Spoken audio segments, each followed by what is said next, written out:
हिमाचल दस्तक में एक बार फिर आपका स्वागत है। मैं हूं आपके साथ मस्तराम डलैल। पेश करते हैं हिमाचल प्रदेश की खबरें। हिमाचल प्रदेश राज्य चुनाव आयोग ने हिमाचल प्रदेश के प्रस्तावित पंचायत चुनावों को लेकर बड़े आदेश जारी किए हैं। जारी अधिसूचना के अनुसार अब हिमाचल प्रदेश के पंचायत चुनावों के लिए तमाम पंचायतों की बाउंड्रीज को फ्रीज कर दिया गया है, सीमाओं को सील कर दिया है। यानी कि जो हिमाचल प्रदेश सरकार राज्य में पुनर्गठन को लेकर पंचायतों के पुनर्गठन को लेकर एक आदेश जारी किया था, अब राज्य चुनाव आयोग के इस आदेश के बाद हिमाचल प्रदेश में ना तो कोई पंचायत नहीं बन पाएगी, ना पंचायत इकाइयों की तोड़फोड़ हो पाएगी, ना ही किसी पंचायत में नया एरिया जुड़ पाएगा। साफ शब्दों में आज इसे लेकर स्टेट इलेक्शन कमीशन ने आदेश जारी कर दिया और इसके तहत इसे लेकर आचार संहिता भी लगा दी। यानी मॉल कोड ऑफ कंडक्ट ये रहेगा कि आप एडमिनिस्ट्रेटिव जो इकाइयां, जो हिमाचल प्रदेश की सीमाएं, जो बाउंड्रीज हैं पंचायतों की, उसको आप पुनर्गठित नहीं कर पाएंगे। उनकी जो वर्तमान में स्थिति है वो यथावत स्थिति रहेगी। जो इस समय हिमाचल प्रदेश की पंचायत बीडीसी की इकाइयों की या जिला परिषद की बाउंड्रीज हैं वह यथावत वैसी रहेंगी जो इस समय हैं। अब यहाँ की पंचायत वहाँ शिफ्ट नहीं हो पाएगी। कमीशन ने मॉडल कोड ऑफ कंडक्ट के क्लोज को इन्फोर्स कर पंचायत व निकायों की बाउंड्रीज चेंज करने पर पूर्णतया रोक लगा दी है। वहीं राज्य सरकार ने पिछली मंत्रिमंडल की बैठक में पंचायतों के पुनर्गठन का फैसला लिया था और सभी डीसीज को पुनर्गठन के लिए 15 दिन के भीतर प्रपोजल भेजने को कहा था, मगर अब सरकार ऐसा नहीं कर पाएगी।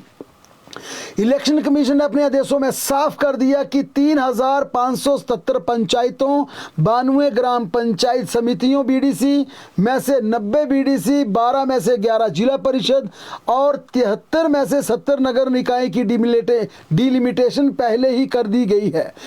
उन्होंने ये भी कहा अपने डायरेक्शन में कि कोर्ट के आदेश अनुसार डिलिमिटेशन बार बार नहीं किया जा सकता। स्टेट इलेक्शन कमीशन ने 3577 पंचायतों में 3548 की वोटर लिस्ट पूरी तरह से तैयार कर दी है।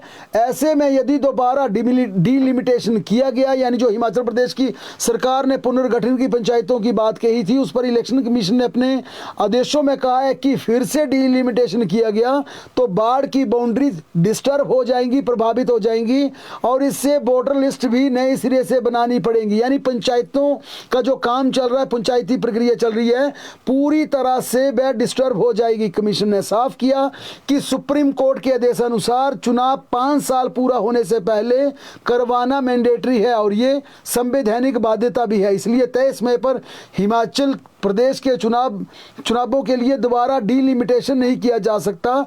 ऐसा करने से चुनाव में देरी होगी। कमीशन ने ऑर्डर में साफ किया कि पंचायती राज संस्थाओं का कार्यकाल 31 जनवरी 2026 को पूरा हो रहा है। 18 जनवरी 2026 को 50 नगर निकायों, 13 अप्रैल 2026 को धर्मशाला, पालमपुर, मंडी, सोलन नगर निगम तथा 16 अप्रैल को चिड़गांव, कंडाघाट, नेरवा, निर्मंड पंचायत का 5 साल का कार्यकाल पूरा हो रहा है। यानी कि चुनाव जो आज पूरे प्रदेश में एक सोशल मीडिया पर बात चल रही थी कि हिमाचल प्रदेश में चुनावी घोषणा हो गई है, चुनाव की तिथियां जाना बिल्कुल गलत है। चुनाव आयोग ने, राज्य चुनाव आयोग ने इलेक्शन की तिथियां डिक्लेयर नहीं की है। चुनावों को लेकर ना तो कोई हिमाचल प्रदेश में आचार संहिता रहेगी, यानी कि हिमाचल प्रदेश में सरकारी घोषणाएं भी हो सकती हैं, सरकारी कामकाज भी हो सकते हैं, हर तरह की व्यवस्था हो सकती है और ना तो चुनाव की तिथि डिक्लेयर की गई है। इलेक्शन कमीशन ने जो कोड ऑफ कंडक्ट लगाया, जो आचार संहिता लगाई है, वो सिर्फ बाउंड्रीज को फ्रीज करने की लगाई है कि आप पुनर्गठन नहीं कर पाएंगे। पंचायतें जो स्थिति इस समय पंचायतों की, जिला परिषद, बाढ़ की और पंचायत समितियों की जो इस समय है वह स्थिति यथावत रहेगी। किसी भी तरह का कोई एडमिनिस्ट्रेशन सरकार इसमें पुनर्गठन नहीं कर पाएगी। इसे लेकर कोड ऑफ कंडक्ट लगाया गया है, ना कि चुनावों की तारीख तय हुई है। चुनावों की तारीख हालांकि अभी तय हुई नहीं है, लेकिन आज राज्य सरकार ने हिमाचल हाई कोर्ट में यह साफ कह दिया कि हिमाचल प्रदेश में चुनाव तय समय पर होंगे। यानी कि जो तय समय है उसके अनुसार ही हिमाचल प्रदेश में चुनाव होंगे, क्योंकि हिमाचल प्रदेश हाई कोर्ट में यह मामला लगा हुआ था और हाई कोर्ट ने चुनावों हिमाचल प्रदेश में चुनाव समय पर करवाने की मांग को लेकर एक जनहित याचिका दायर की थी। राज्य सरकार और राज्य निर्वाचन आयोग को इस बारे में हाई कोर्ट ने नोटिस जारी कर जवाब तलब किया है। मुख्य न्यायाधीश गुरमीत सिंह सिंधवाली और न्यायाधीश जियालाल भारद्वाज की खंडपीठ ने मामले की सुनवाई के पश्चात अगली सुनवाई 22 दिसंबर को निर्धारित करने के आदेश पारित किए हैं। जनहित याचिका में पंचायती राज चुनावों को समय पर करवाने के आदेश जारी करने की मांग की गई है। राज्य सरकार की ओर से कोर्ट को आश्वस्त किया गया कि चुनाव प्रक्रिया 21 दिसंबर से पहले शुरू कर दी जाएगी। ये बड़ी बात है कि हिमाचल प्रदेश की सरकार ने ये कोर्ट में कह दिया, हाई कोर्ट में कह दिया कि चुनाव की प्रक्रिया 21 दिसंबर से पहले करवा दी जाएगी। कोर्ट को बताया गया था कि राज्य सरकार और राज्य चुनाव आयोग ने संविधान के प्रावधानों के तहत तय समय सीमा में चुनाव करवाने को लेकर कोई तैयारी नहीं की है। चुनाव टालने को संविधान के प्रावधानों के विरुद्ध बताते हुए कहा गया था कि पंचायत चुनाव हर साल 5 साल बाद करवाए जाने मैंडेटरी है। कोर्ट को बताया गया कि पंचायत प्रतिनिधियों का मौजूदा कार्यकाल जनवरी में समाप्त हो रहा है और ये जो पिटीशन दायर की गई थी इसमें आशंका जताई गई थी कि सरकार आपदा अधिनियम की आड़ में चुनाव टालने की कोशिश कर रही है। लेकिन इसे लेकर जब सरकार की तरफ से बयान दिया गया तो हाई कोर्ट को कहा गया कि 31 दिसंबर से पहले हिमाचल प्रदेश में इलेक्शन का प्रोसेस ऑन कर दिया जाएगा, यानी कि 1 महीने का जो समय रहता है। साफ शब्दों में यह कहा गया जो 30 जनवरी से पहले हिमाचल प्रदेश में चुनाव होने हैं, 23 जनवरी से पहले चुनावी प्रक्रिया संपन्न होनी है, वो करवा ली जाएगी। क्योंकि हाई कोर्ट का ये फैसला आया, हाई कोर्ट ने जब नोटिस दिया, जब राज्य सरकार की तरफ से पक्ष रखा गया तो इसी बीच चुनाव आयोग ने भी तुरंत प्रभाव से नोटिफिकेशन जारी कर दी और बाउंड्रीज को लेकर, पंचायतों की इकाइयों को लेकर किसी तरह का पुनर्गठन नहीं होगा, इसे लेकर भी एक क्लॉज के तहत नोटिफिकेशन जारी करते हुए इसमें आचार संहिता लगा दी, यानी कि प्रशासन के हाथ पूरी तरह से बांध दिए। अब डिप्टी कमिश्नर या जो भी उसके अधीन काम करने वाली जो इकाइयां हैं वो पंचायतों का पुनर्गठन, बीडीसी का पुनर्गठन, जिला परिषदों का पुनर्गठन नहीं कर पाएंगे। ये साफ नोटिफिकेशन में कहा गया है। इसे लेकर ही आचार संहिता लगाई गई है, किसी तरह का कोई बदलाव, छेड़छाड़ नहीं होगी। अब जो स्थिति है पंचायतों की, वही उस पंचायत के वोटर होंगे, उन्हीं को वोट डालना होगा। और इलेक्शन कमीशन ने यह भी इशारा कर दिया कि अब राज्य सरकार के तुरंत प्रभाव से रोस्टर जारी करने के बाद अब हिमाचल प्रदेश में चुनावी तिथियां भी आने वाले समय में घोषित कर दी जाएंगी। लेकिन चुनाव आयोग की इस नोटिफिकेशन को लेकर जो भ्रम की स्थिति थी वो स्पष्ट कर दें कि किसी तरह की चुनाव की तिथियां भी डिक्लेयर नहीं हुई हैं, ना ही हिमाचल प्रदेश में ऐसी आचार संहिता लागू हुई है जिससे कोई डेवलपमेंट का काम नहीं हो पाएगा, कोई घोषणा नहीं हो पाएगी, कोई नया काम नहीं हो पाएगा। वह पहले की तरह यथावत चलता रहेगा। सिर्फ और सिर्फ जो आचार संहिता लगी है वो पंचायतों का पुनर्गठन नहीं होगा, उसके लिए ये क्लोज के तहत नोटिफिकेशन जारी करते हुए उसे लेकर आचार संहिता लगाई है कि आप नया वार्ड नहीं बना पाओगे, पुनर्गठन नहीं हो पाएगा।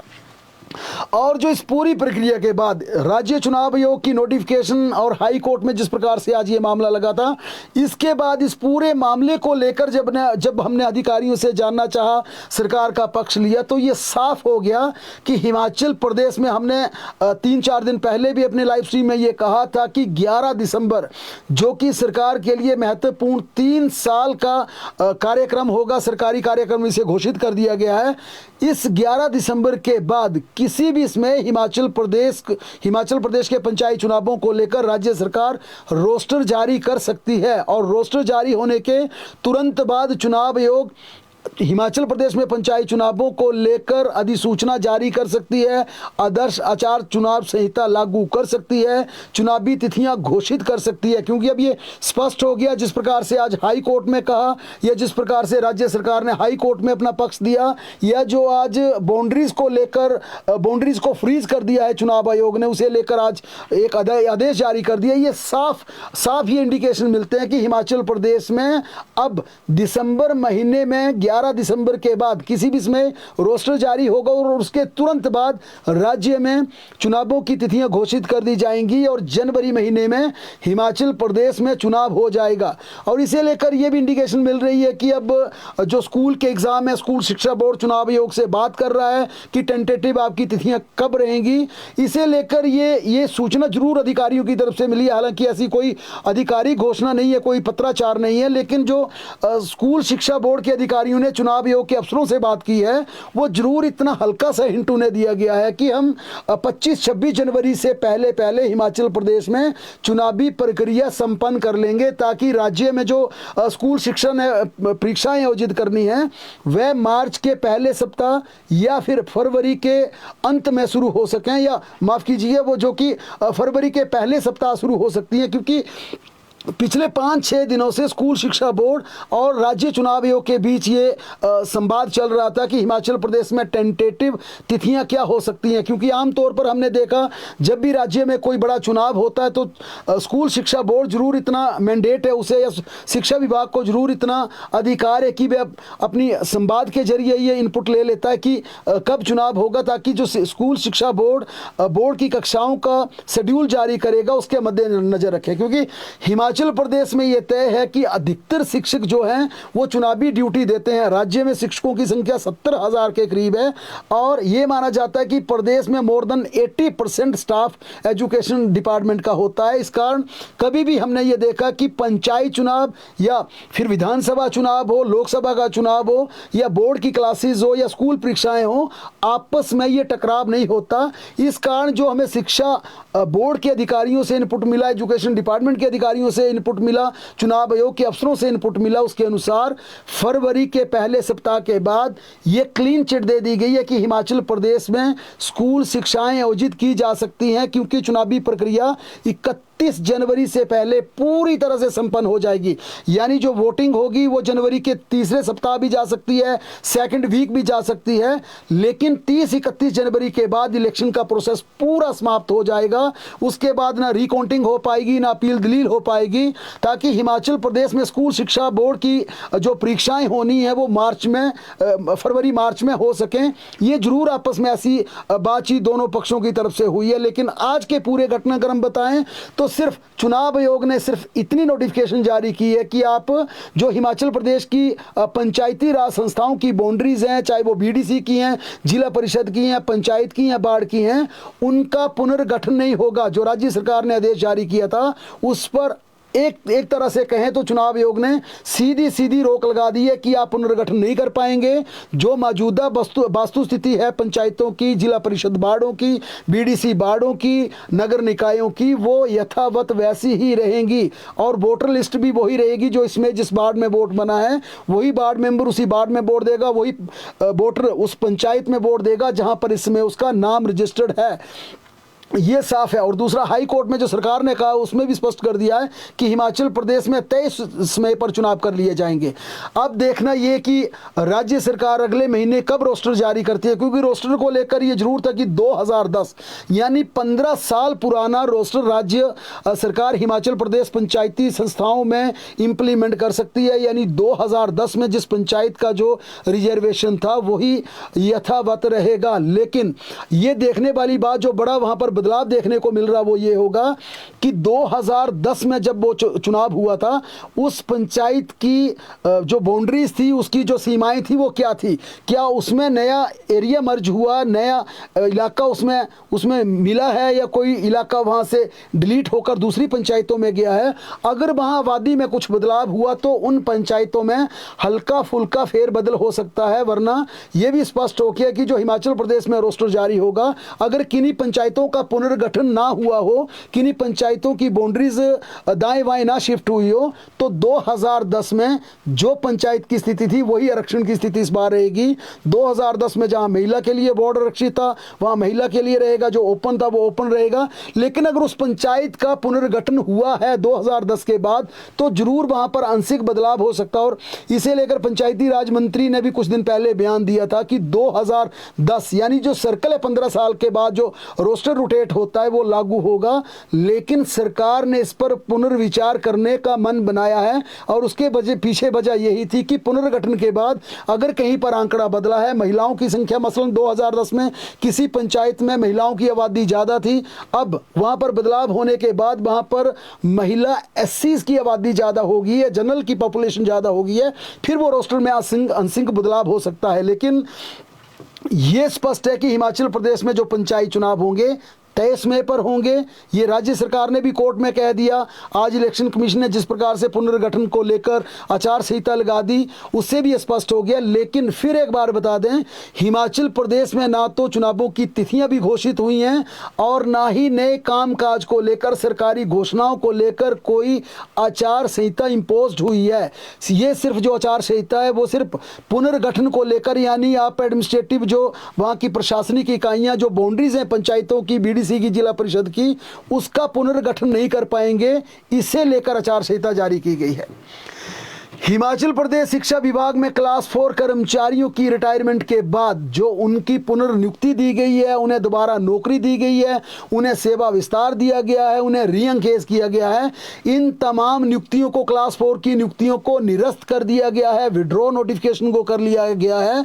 करीब 1.5 महीने पहले राज्य सरकार ने यह आदेश जारी किया था और सुप्रीम कोर्ट के आदेशों के बाद सरकार को यह फैसला करना पड़ा और इसे लेकर अब तमाम डिप्टी डायरेक्टर ने नोटिफिकेशन जारी कर यह सर्कुलर जारी कर दिया है कि जितनी भी हिमाचल प्रदेश में क्लास 4 की एजुकेशन डिपार्टमेंट में रिक्रूटमेंट की गई है, यानी कि रिटायरमेंट के बाद जिन्हें रीएंगेज किया गया है, जिन्हें सेवा विस्तार दिया गया है, उन सभी नियुक्तियों को निरस्त कर दिया गया है, उनको दी गई नियुक्तियों को विड्रॉ कर लिया गया। इसे लेकर बाकायदा आदेश जारी कर दिए हैं। ये आदेश 28 मई 2024 के बाद दिए गए पुनर्रोजगार पर लागू होंगे। जाहिर तौर पर यह बड़ा फैसला है क्योंकि राज्य सरकार ने बड़े स्तर पर रीएम्प्लॉयमेंट दी है, रीएंगेज किया है। अब एजुकेशन डिपार्टमेंट के इस आदेश को लेकर दूसरे डिपार्टमेंट के लोग भी हाई कोर्ट का दरवाजा खटखटा सकते हैं कि एजुकेशन डिपार्टमेंट में जारी की गई नोटिफिकेशन के अनुसार दूसरे विभागों में भी नियुक्तियों को रद्द किया जाए। इसलिए यह बड़ा फैसला माना जा रहा है क्योंकि हालांकि क्लास 4 की रीएंगेज करने से किसी की प्रमोशन प्रभावित नहीं होती, लेकिन नए युवाओं को रोजगार के लिए जरूर लाले पड़ रहे हैं।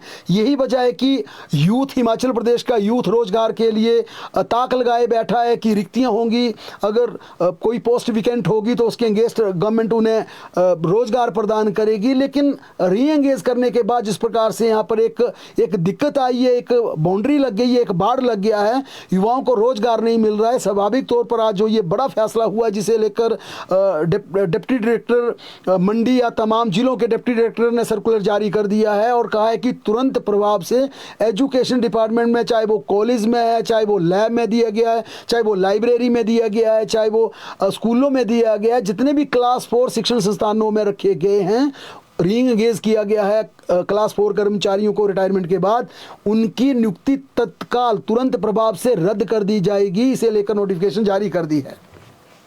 उधर हिमाचल प्रदेश में लीज को लेकर नई अधिसूचना जारी की है सरकार ने। अब 99 साल की लीज, हिमाचल प्रदेश में कोई भी जमीन राज्य सरकार 99 सालों को लीज पर नहीं देगी। इसकी जगह सिर्फ 99 की जगह 40 साल के लिए ही सरकारी जमीन को लीज पर दिया जाएगा। हालांकि ये नोटिफिकेशन में स्पष्ट किया गया कि हिमुडा के मामलों को लेकर लीज 80 साल तक दी जाएगी, लेकिन अन्य, चाहे वो प्राइवेट बिल्डर है, चाहे वो हाइड्रो है, चाहे इंडस्ट्री लगानी है, चाहे किसी व्यक्ति को सरकारी जमीन लीज पर देनी है, वो 99 सालों की बजाय सिर्फ 40 साल पर दी जाएगी। हिमाचल प्रदेश के मंत्रियों के यात्रा भत्ते को लेकर भी आज नोटिफिकेशन जारी कर दिया। विधानसभा में यह बिल पारित हुआ था जिसके बाद पूरे प्रदेश में हो हल्ला भी हुआ था। अब इसे राज्यपाल से मंजूरी मिलने के बाद इसे लेकर नोटिफिकेशन जारी कर दिए। इसके तहत हिमाचल प्रदेश के मंत्रियों को अब 1800 की जगह 2500 रुपये यात्रा भत्ता दिया जाएगा। उनकी ट्रैवलिंग का भत्ता 2500 यानी 700 रुपये उनका यात्रा भत्ता कर दिया गया है। राज्य के मुख्यमंत्री सुखविंदर सिंह सुक्खू ने आज फरीदाबाद में नॉर्दर्न जोनल काउंसिल मीटिंग में हिस्सा लिया। केंद्रीय गृह मंत्री अमित शाह की अध्यक्षता में ये मीटिंग आयोजित की गई। मुख्यमंत्री सुखविंदर सिंह सुक्खू ने इसमें हिमाचल प्रदेश से जुड़े तमाम मसलों को प्रमुखता से उठाया। बीती शाम मुख्यमंत्री ने केंद्रीय मंत्री अमित शाह के साथ डिनर भी किया, उनके साथ डिनर पर पहुंचे थे और ये डिनर केंद्रीय गृह मंत्री अमित शाह ने हिमाचल प्रदेश सहित तमाम राज्यों के गृह मंत्रियों के लिए रखा था और हिमाचल प्रदेश के मुख्यमंत्री होम मिनिस्टर के चलते मुख्यमंत्री सुखविंदर सिंह सुक्खू भी इस डिनर में पहुंचे, लेकिन उनके लिए ये डिनर इसलिए महत्वपूर्ण था कि हिमाचल प्रदेश, चाहे वो आपदा से जुड़ा मामला था या वो चिट्टे को लेकर जो राज्य सरकार बड़ा प्रहार हिमाचल प्रदेश में कर रही है, चिट्टे को रोकने के लिए जिस प्रकार से मुहिम चली है, या हिमाचल प्रदेश की बाउंड्रीज के जो विवाद है, चाहे वो JNK का हो या फिर जिस प्रकार से जम्मू कश्मीर की सीमाओं के साथ लगता हो, इन तमाम मुद्दों को मुख्यमंत्री ने 1 to 1 अमित शाह के साथ वहां पर उठाया। इसके अलावा आज हुई नॉर्थ काउंसिल की बैठक में भी हिमाचल प्रदेश के तमाम ये मसले मुख्यमंत्री ने उठाए। राज्य बिजली बोर्ड लिमिटेड में पहले चरण में टीमेट के 500 पद भरे जाएंगे। इन पदों को भरने के लिए कैबिनेट से पहले ही मंजूरी मिल चुकी है, जिनको राज्य चयन आयोग के माध्यम से भरा जाएगा। अभी राज्य चयन आयोग को इसकी संतुष्टि नहीं की गई है, क्योंकि इससे पहले विद्युत नियामक आयोग से मंजूरी मांगी गई है। विद्युत नियामक आयोग से मंजूरी मिलते ही मामला राज्य चयन आयोग को भेजा जाएगा। माना जा रहा है कि 1000 पदों पर भर्ती की जाएगी, परंतु अभी पहले चरण में 500 पद ही टीमेट के भरे जाएंगे। हिमाचल प्रदेश के स्कूलों में शिक्षकों के कार्यभार के आवंटन को लेकर स्कूल उपनिदेशकों को डायरेक्टर निदेशालय से पत्र लिखा गया है। प्रभार बांटने को लेकर किसी तरह का पिक एंड चूज नहीं किया जाएगा। अगर इसे सुनिश्चित करने के लिए विशिष्ट प्रस्ताव यदि हो तो वह भी शामिल होने चाहिए, ये आदेश में कहा गया। स्कूल शिक्षा निदेशालय की ओर से जारी दिशा निर्देशों में स्पष्ट किया गया कि 11 नवंबर को सचिवालय में आयोजित हुई शिक्षा मंत्री की अध्यक्षता में समीक्षा बैठक में यह मसला प्रमुखता से डिस्कस किया गया था, जिसमें कहा गया था कि शिक्षकों का जो पढ़ाई के अलावा का दूसरा वर्क है उसका डिस्ट्रीब्यूशन किस प्रकार से किया जाएगा, जिसमें यह निर्देश दिया गया था कि स्कूल शिक्षा के सभी डिप्टी डायरेक्टर इस उपनिदेशक निदेशालय को अपने सुझाव प्रस्तुत करेंगे। उपनिदेशकों को यह भी सुझाव 10 दिनों के भीतर ईमेल के माध्यम से भेजने को कहा गया था। जारी पत्र के साथ स्कूल में आवंटन होने वाले प्रभारों के जिम्मे की लिस्ट भी सौंपी गई है। जारी की गई लिस्ट में स्कॉलरशिप का जिम्मा लेक्चरर, TGT, JBT को सौंपने को कहा गया है। इसके अलावा NSS का प्रभार DPPT लेक्चरर, डिजास्टर मैनेजमेंट का प्रभार DPPT, DM इको क्लब प्रभारी लेक्चरर, NCC प्रभार NCC ऑफिसर, स्पोर्ट्स कल्चर प्रभार DPPT, यूथ पार्लियामेंट का प्रभार लेक्चरर, राजनीतिक विज्ञान तथा स्वच्छ मिशन प्रभार DPPT और Atal tinkering lab lecturer, physics chemistry, scout and guide का प्रभार PT, लाइब्रेरी का प्रभार लेक्चरर हिंदी OT-LT को दिया जाएगा। इसके अलावा और भी जितने भी स्कूल में वर्क्स होते हैं उसके प्रभार को लेकर यह कहा गया था कि बाकायदा किस टीचर को क्या दायित्व दिया गया, क्या एडिशनल प्रभार दिया गया, इसकी सूची आपको निदेशालय को भेजनी होगी। स्कूल शिक्षा उपनिदेशकों को इसमें किसी तरह का बदलाव करना है तो यह भी कहा गया कि 10 दिनों के भीतर इसकी जानकारी के ईमेल के माध्यम से निदेशालय को भेजना सुनिश्चित करें, और ये बदलाव क्यों करना है इसका आपको ठोस कारण स्पष्ट करना होगा, तभी आपकी बात मानी जाएगी। हिमाचल प्रदेश के पूर्व मुख्यमंत्री नेता प्रतिपक्ष जयराम ठाकुर ने कहा कि सरकार अपना हर कदम इस हिसाब से उठाती है कि इसे भ्रष्टाचार और अराजकता करने का खूब मौका मिल सके। हाल ही में सरकार द्वारा प्रदेश में 6202 प्री प्राइमरी स्कूल्स में आया हेल्पर के पद निकाले हैं। इस भर्ती में चयनित लोगों को लगभग 3800 रुपये प्रतिमाह दिए जाएंगे, उन्होंने कहा, जिसमें 90% हिस्सा केंद्र की मोदी सरकार और मात्र 10% शेयर राज्य सरकार का होगा। जयराम ठाकुर ने कहा कि सरकार द्वारा आउटसोर्स के माध्यम से भरे जा रहे इन पदों के लिए हैरानगी की बात है, क्योंकि उन्होंने कहा कि ये आउटसोर्स से पद नहीं भरे जाने चाहिए थे। उन्होंने कहा कि सरकार स्पष्ट करे अगर आउटसोर्स से भी भरने तो इसके लिए आपने नियम क्यों स्पष्ट नहीं किए, इसके लिए आपके नियम क्या रहेंगे।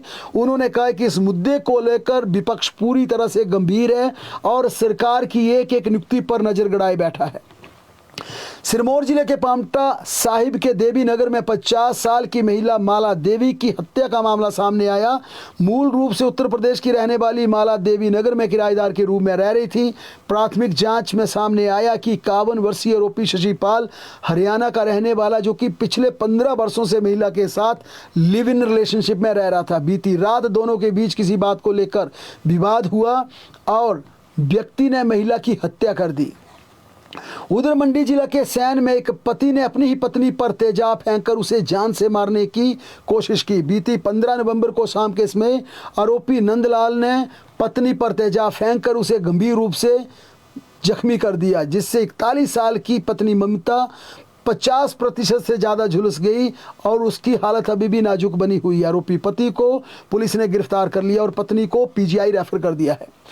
ऊना जिला के तहत भंडोलिया खुर्द में विवाह के मात्र 20 दिन के बाद एक नवविवाहिता ने फंदा लगाकर अपनी जीवन लीला समाप्त कर ली।